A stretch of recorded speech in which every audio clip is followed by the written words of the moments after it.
السلام عليكم، هلا والله حبايب قلبي، شلونكم؟ طبعا اليوم رجعنا وياكم من بعد غياب 10 ايام بلقطة وبحلقة جديدة.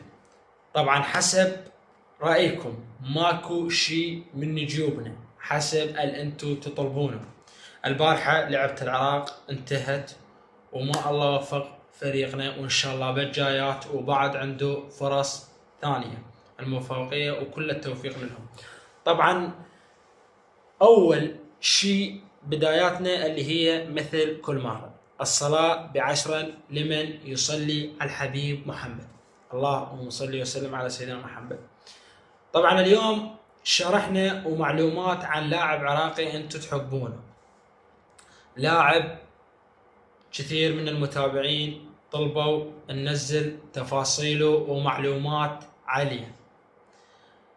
الملقب والأسطورة واللي يسمونه طفل المعجزة، اللاعب نيمار.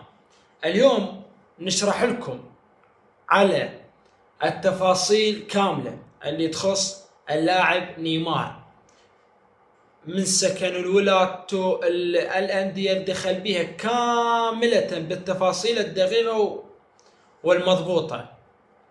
خليكم ويانا ولا تنسون الحبشكلات مثل كل مرة نقول لكم اللايك والاشتراك وتعليق حلو مثلكم لنستمر أكثر وأكثر.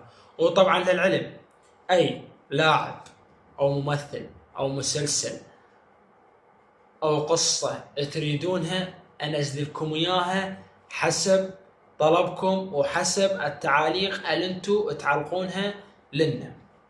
خليكم ويانا ولا تنسون مثل ما قلنا لكم عليه. طبعا اللاعب نيمار هو لقبه باللعبة، اما هو اسمه الحقيقي علي جاسم. عشيرة هذا اللاعب التميم، تحياتنا للتميم. علي جاسم التميمي يسكن في بغداد، مواليده 2004 بشهر الواحد. علي جاسم طبعا هو من عمره 10 سنين حسب المعلومات اللي وصلتنا، من عمره 10 سنين وهي هوايته كرة القدم.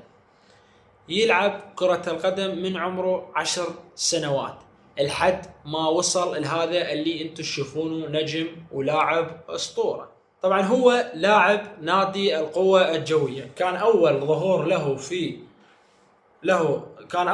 له ضد أمانة بغداد في عام 2018 على 19 ليصبح أصغر لاعب ومسجل أهداف في تاريخ. وعام 2021 قرر الانتقال إلى نادي الكهرباء ليسجل 10 أهداف في هذا النادي. طول علي جاسم، والكثير يتساءلون عن طول هذا اللاعب، طوله 1.78 سنتيم، أما الوزن 72 كيلو بالتحديد.